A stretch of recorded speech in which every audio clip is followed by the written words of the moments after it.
Fix if your Android is running slow. Hi everyone, welcome back to our channel. This is Rose and I will guide you to fix if your Android is running slow. Without further ado, let's get started. First, restart your phone.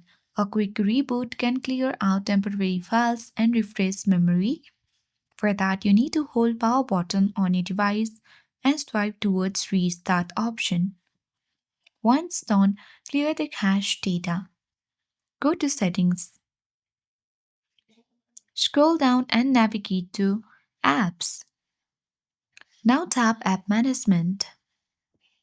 Look for any app, for example, Instagram. Open its App Info page. Navigate to Storage Uses. Tap Clear Cache. Next, you need to remove apps you no longer use. You can do it from the setting panel and only. For that, you simply need to open App Info of particular application and tap on Install and then confirm it. If nothing works, you can easily factory reset your device. For that, you need to hit the settings. Now tap the search bar. Type in factory reset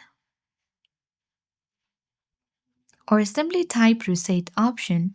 Select erase all data and tap on erase all data. First, you need to back up your data and do a factory reset so that you do not lose important and confidential information. So that is how you can easily fix if your Android is running slow. I hope this guide was helpful. If it was, don't forget to like, share and comment.